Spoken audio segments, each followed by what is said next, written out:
1 महीने से बैठे हुए हैं, समाधान इसलिए नहीं हुआ क्योंकि सब प्रॉपर चल रहा था। तो ये ताला इसलिए लगाया जा रहा है क्योंकि जो यहाँ से 4-4.5 किलोवाट का जो बिजली जा रही थी उसको हमने शट डाउन कर दिया है, वो सप्लाई बंद हो चुकी है और यहाँ पर ताला लगा दिया है। बाहरी कंपनियों द्वारा जिस प्रकार से उत्तराखंड के स्थानीय कर्मचारियों का, स्थानीय जो हमारे श्रमिक हैं उनका शोषण किया जा रहा है। हम अभी 5-7 दिन पहले डाक पत्थर में इस सौर ऊर्जा प्लांट पर आए थे जो हैदराबाद की कंपनी को 25 साल की लीज पर उत्तराखंड सरकार ने दिया है। और हम यहाँ पर आए हैं, हमने 5 दिन का अल्टीमेटम दिया था कि जो इनका शोषण हो रहा है उस पर उत्तराखंड सरकार या कंपनी संज्ञान ले और इनको न्याय दे। परंतु 5 दिन बीते, 6 दिन बीते, 7 दिन बीते, पर अब हम यहाँ पर आए हैं और हमने कहा था कि अगर कंपनी और उत्तराखंड का जो यहाँ का प्रशासन है या उत्तराखंड सरकार है वो इनके जो समाधान है या इन्हें न्याय देने में नाकाम रहती है तो अगला कदम हमारा होगा। हम आज यहाँ पहुँचे हैं, हमारे साथ दर्शन डोभाल जी और हमारे साथ हमारी और भी पूरी टीम के सदस्य हैं। आज हम यहाँ पर जो सप्लाई है लगभग मुझे लग रहा है कितने 4.5 मेगावाट की जो सप्लाई है वो यहाँ पर बंद कर रहे हैं। और ये सप्लाई तब अब जाएगी जब यहाँ पर हमारे इन कर्मचारियों को न्याय मिलेगा। और कहीं ना कहीं जिस दिन मैंने 5 दिन का अल्टीमेटम दिया था, हम लोगों के द्वारा दिया गया था, उसके बाद यहाँ का जो मैनेजर है वही हैदराबाद चले गया। उसके बाद चौकी से फ़ोन किया जा रहा है, चौकी इंचार्ज फ़ोन कर रहे हैं, वो कोई रिस्पांस नहीं दे रहे हैं। उन्होंने कोर्ट में मामला डाला था, पर कोर्ट में हमारे जो ये श्रमिक है जो पीड़ित है वो तो जा रहे हैं बराबर, पर वो एक भी डेट पर अभी तक नहीं आया है। तो मैं समझता हूँ कि केवल एक उपाय है शट डाउन। पहला एक हमारा एक्शन है जिसमें हम शट डाउन करने जा रहे हैं और इसके बाद भी अगर संज्ञान नहीं ली गया तो यहाँ की सरकार, यहाँ का प्रशासन, ये कंपनी ये ना सोचे अपने बाप की बपूती इसको ना जाने। ये प्रदेश संघर्षों के माध्यम से मिला है, इस प्रदेश को बनाने में बलिदान दिए गए हैं, इस प्रदेश को बनाने में शहादतें दी गई है। अगर तुम ये सोचते हो कि यहाँ के लोगों को दबाकर कुचलकर उन्हें दबा दिया जाएगा तो ये पहला स्टेप हमारा है। यहाँ पर आज शटडाउन हो जाएगा और तब तक ये शटडाउन नहीं खुलेगा जब तक अब इन कर्मचारियों को न्याय नहीं मिल जाता। मैं आगे इस बात को, बॉबी पवार की बात को आगे बढ़ाकर कहना चाहता हूँ कि देखिए ये हैदराबाद से प्राइवेट लिमिटेड कंपनी, शायद पोचम पैड या पोचम पैड कोई नाम है। ये कंपनी हैदराबाद से इसलिए आती है कि हमको यहाँ प्लांट लगाने दो और हम आपके लोगों को रोजगार देंगे, इस शर्त पर यहाँ पर आई। अदरवाइज हमारा एक प्राइवेट लिमिटेड कंपनी को जमीन देने का क्या फायदा है। तो यहाँ पर खैर जैसे भी उन्होंने सेटिंग से ली है या उनका कोई रिश्तेदार कोई सचिवालय में बैठा हुआ है उसके सेटिंग से उनको जमीन मिली है, ठेका मिला है, कोई बात नहीं, लेकिन हमारे लोगों को रोजगार चाहिए था जो कि पहली शर्त थी। अब रोजगार दिया, रोजगार देने के बाद वहाँ से मेरे को जो इन्होंने बताया कि 18,000 रुपये जिनकी तनख्वाह है उनको हाथ में 11,000 रुपये आ रही थी। तब यहाँ के सुपरवाइजर ने जब पता किया, कागजों में पता उन्होंने लगाया तो पता चला कि 18,000 वहाँ से आ रही है और उनके हाथ में 11,000 आ रही है। तो जब उन्होंने ये सवाल पूछा तो उन्होंने कहा कि तुम ज्यादा नेतागिरी मत करो। और यहाँ तक कि उसने दूसरा एक और काम किया है कि उसने कहा है कि तुम जौनसारी हो, उसने जाति सूचक का इस्तेमाल किया है, तुम जनजाति वाले हो और तुम ज्यादा बात करोगे तो तुमको धक्का मार के निकाल दूंगा। ये जाति सूचक शब्द का उसने इस्तेमाल किया। होना तो उस दिन उसके ऊपर मुकदमा चाहिए था, उसके ऊपर जो है SC ST एक्ट के अंदर मुकदमा होना चाहिए था, लेकिन ये शराफत है इनके अंदर कि नहीं किया। लेकिन उल्टा क्या हुआ, उसका नतीजा ये हुआ कि उसने उल्टा इनके ऊपर मुकदमा कर दिया। उसको लगा कि ये चालाकी कर रहा है, इसको सब पता लग गया है, ये बात बाहर जाएगी तो उससे पहले मैं मुकदमा कर दूँ। जब ये मुकदमा लिखवाने चौकी में गए तो चौकी में उन्होंने मना कर दिया क्योंकि मुकदमे में कोई दम नहीं था, वो झूठ था। और यहाँ के CO को मैं धन्यवाद देना चाहता हूँ, या यहाँ के जो चौकी प्रभारी है, चौकी इंचार्ज है, उनको मैं धन्यवाद कहना चाहता हूँ ईमानदारी के लिए उनके, कि उन्होंने कहा कि ये यहाँ पर नहीं चलेगा, तुम्हारा मुकदमा में दर्ज नहीं कर सकता, ये झूठा मुकदमा है। तो उसके बाद मैं एक सच्चाई और बताना चाहता हूँ। ये लोग गए और कोर्ट में मुकदमा दर्ज कर दिया है, कोर्ट में कर दिया।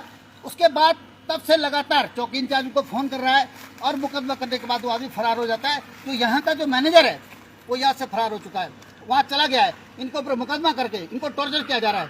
और एक नई कहानी बता रहा हूँ कि आज उनको तनख्वाह डाल दी गई है, जो यहाँ के कर्मचारी हैं उनको तनख्वाह डाल दी गई है। उसके अंदर बड़ी चाल है, सिर्फ 5,000, 18,000 की जगह 5,000 डाल दिया गया है। और उसमें भी उन्होंने क्या कर दिया, चालाकी ये करिए कि इनको आपस में झगड़ा करने के लिए जो ग्रुप है यहाँ जो कर्मचारी है उनमें आपस में झगड़ा हो जाए, तो आधे लोगों को पूरी तनख्वाह डाल दी, आधे को बोला कि तुम लोग काम ठीक से नहीं कर रहे हो, तुमको 5,000 से ज़्यादा नहीं दे सकते। यानी उनको टॉर्चर किया जा रहा है।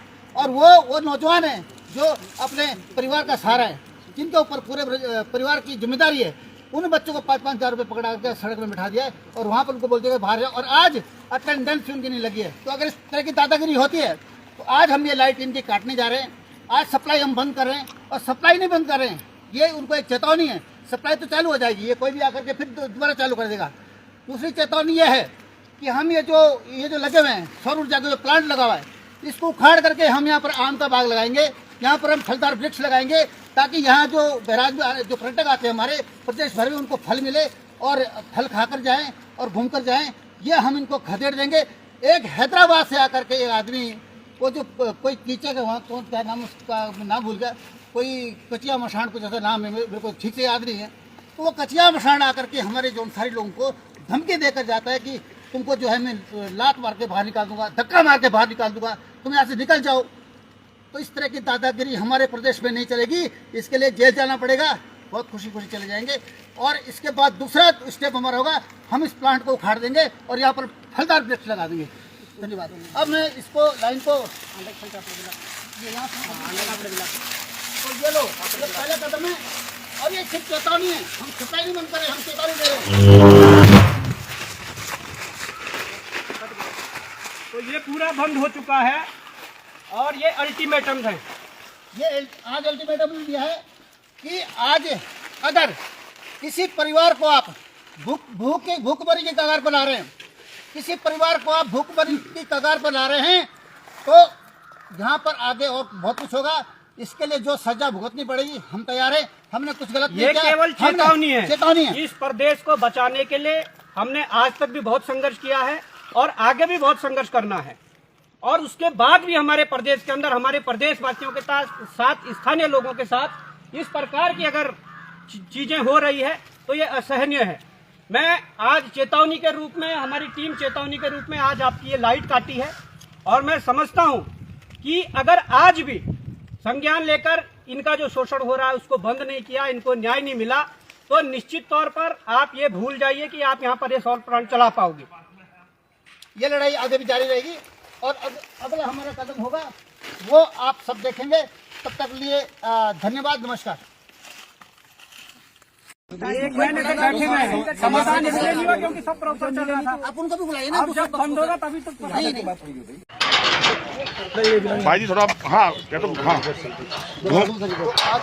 यहाँ पे आ गए। यहाँ पे भाई जी लगा के रखना था हाथ डाउन करने के बाद यहाँ पर ताला लग चुका है। अगर यूजेबीएल के अधिकारी जिनके अंडर में ये काम कर रहे हैं, या पोंचम पैड वाली जो ये कंपनी है उनके जो अधिकारी है, या उत्तराखंड सरकार के जो प्रशासनिक अधिकारी है, एसडीएम विकास नगर को हमने अल्टीमेटम दिया था लेटर देके 5 दिन का कि आप इनका समझौता करवाइए, और उन्होंने उसके बावजूद भी समझौता नहीं करवाया गया, इनको न्याय नहीं मिला। तो ये ताला इसलिए लगाया जा रहा है क्योंकि जो यहाँ से 4-4.5 किलोवाट का जो बिजली जा रही थी उसको हमने शट डाउन कर दिया है, वो सप्लाई बंद हो चुकी है और यहाँ पर ताला लगा दिया है। अब मैं यही कहना चाहता हूँ कि और इसके बाद हम इन कर्मचारियों के सहयोग के लिए, समर्थन के लिए यहाँ पर बैठेंगे और जिसे भी बात करनी है वो अब यहाँ आके बात करें, और आगे जो भी चीज़ें होंगी वो यहीं पर तय होंगी कि हमारे प्रदेश में अगर किसी को चलना है, हमारे प्रदेश के नागरिकों का जो सम्मान करना है वो यहीं पर आके अब सारी चीज़ें तय होगी कि किस प्रकार से कर्मचारी का जो शोषण होता है, यहाँ पर जो हमारे रोजगार करने वाले जो लोग हैं उनका शोषण होता है, तो ये कतई भी बर्दाश्त योग्य नहीं है। और निश्चित तौर पर यहाँ के जो स्थानीय विधायक है उनको भी इसका संज्ञान लेना चाहिए, और मुझे लगता है कि वो संज्ञान जानबूझकर नहीं ले रहे हैं या उनके संज्ञान में है, वो चीज़ें करना नहीं चाहते हैं। उसके पीछे भी कई कारण हो सकते हैं और उसके लिए चीज़ें धीरे धीरे निकलेंगी कि उसके पीछे क्या कारण हो सकते हैं, क्यों संज्ञान में उनके द्वारा ये चीज़ें नहीं ली जा रही है। बिल्कुल। अब ये ताला तभी खुलेगा जब इनका जो तनख्वाह है, इनका जो काफ़ी समय से पैसा रुका हुआ है और जितनी कटौती की है तनख्वाह में इनकी, वो सब उनका पैसा मिल जाए। ये जौनसार के लोग हैं, जनजातीय क्षेत्र जौनसार के लोग हैं, इनके साथ ये अन्याय नहीं चलेगा और हम सहेंगे नहीं। किसी भी हालत में हम इनके साथ खड़े हैं। और जौनसार इसके लिए माना जाता है, जौनसार एकता के लिए माना जाता है, जौनसार यूनिटी के लिए माना जाता है और ईमानदारी के लिए और मेहनत कष्ट लोगों के लिए जाना जाता है। पूरे प्रदेश में नहीं, पूरे भारत में जहाँ जहाँ जौनसार का नाम लोग जानते हैं वो ईमानदारी के लिए, उनकी एकता के लिए जानते हैं और यहाँ की संस्कृति के लिए जानते हैं। तो अगर हमारी ज़मीन पर आकर आप यहाँ पर दादागिरी करेंगे तो आपसे ज़्यादा अच्छी दादागिरी हम कर सकते हैं, और जितना आप झेल पाओगे उससे ज़्यादा हम झेल सकते हैं। और जहाँ तक जैसे आपने वो भी भांजे ने भी सवाल उठाया कि स्थानीय विधायक यहाँ पर मुन्ना सिंह चौहान जी हैं, उन्होंने अभी जो मैं कार्यक्रम में था, जब यहाँ पर शपथ ग्रहण समारोह था नगर अध्यक्ष का, तो उन्होंने एक बड़ी अच्छी बात कही, मुझे बड़ा अच्छा लगा, बड़ा सुकून मिला। मैंने लिखा भी अपनी पोस्ट में लिखा है कि पहली बार मैंने उनके मुखवाणी से इतना अच्छा शब्द सुना कि एक अपोजिशन में होते हुए, क्योंकि वो एक दूसरे के खिलाफ चुनाव लड़ रहे थे, लेकिन जिस दिन शपथ ग्रहण समारोह था उस दिन नीरज बॉबी नौटियाल के कार्यक्रम में आकर कहते हैं कि आपके लिए पूरा सहयोग मेरा रहेगा।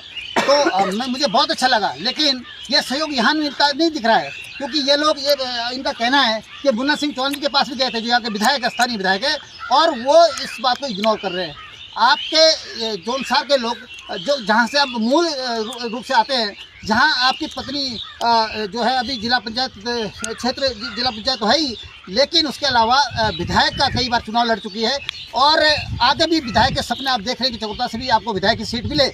तो आपको यहाँ के लोगों का ख्याल रखना चाहिए, जो जौनसार के लोग हैं उनके साथ आप अपनी विधानसभा में इस तरह का सौतेला व्यवहार करते हैं कि हैदराबाद के लोगों को आप मदद करते हैं। मैं मदद ही कहूँगा, जब आप आंखें मूंद रहे हैं तो वो एक तरह से मदद हो जाती है, और इनकी आप सुन नहीं रहे। जो भूखमरी की कगार पर आ गए, 5 लड़के जो यहाँ पर जमीन पर बैठे हुए हैं, उनको तनख्वाह नहीं मिल रही है, तो आप वहाँ पे आंखें बंद कर दे रहे हैं। तो कहीं ना कहीं फिर शक होता है कि कहीं ऐसा तो नहीं कि आपकी इनके साथ हैदराबाद की कंपनी के साथ कोई सेटिंग वेटिंग तो नहीं है, ऐसा शक हो जाता है नेचुरली। तो इस बात का आपको ध्यान रखना पड़ेगा, और अन्य जो भी जनप्रतिनिधि चाहे प्रीतम सिंह जी हो, उनको भी इस मामले में मदद करनी चाहिए, और जो सारी एकता यहाँ पर दिखाना चाहिए राजनीति से ऊपर उठ करके। मैं ये कहना चाहता हूँ कि जैसे अभी इन्होंने ये बीड़ा उठाया बॉबी पवार ने, आज मैं उनके साथ आया, ऐसे ही मैं चाहता हूँ कि प्रीतम सिंह जी और मुन्ना सिंह जी भी इनके साथ खड़े हों, और यहाँ पर हमारे जो भी नवनिर्वाचित जो नगर अध्यक्ष है वो जरूर मुझे उनसे मिलते को भी आपको हेल्प करेंगे इस मामले में। हमको सबको एक होकर के इनके साथ न्याय करना है, न्याय दिलाना है, और इनको सबक भी सिखाना है इस बाहर से इन कंपनियों को कि यहाँ पर दादागिरी नहीं चलेगी। आपकी सेटिंग होगी ऊपर, आपकी जो है कोई आपका सचिवालय में कोई बैठा हुआ है कोई अधिकारी, लेकिन वो सब चलने वाला नहीं है। यहाँ पर पढ़े लिखे लोग हैं, जौनसार बावर वो क्षेत्र है जहाँ जो है आप जानते हैं कि देश के कोने कोने में यहाँ के जो लोग हैं वो बड़े उच्च पदों पर बैठे हुए हैं। तो ये दादागिरी यहाँ पर नहीं चलेगी, ये हमारा मैसेज है। और सिर्फ मैसेज 2-4 पेट कंपनी को नहीं है, आज ये मैसेज पूरे उत्तराखंड में जो लूट खसोट हो रही है, जो हमारे लोगों को बाहर निकाला जा रहा है और बाहर से लोगों की भर्ती की जा रही है, उनको भी एक मैसेज है, उनको भी कान खोलने की जरूरत है, आँख खोल कर देखने की जरूरत है।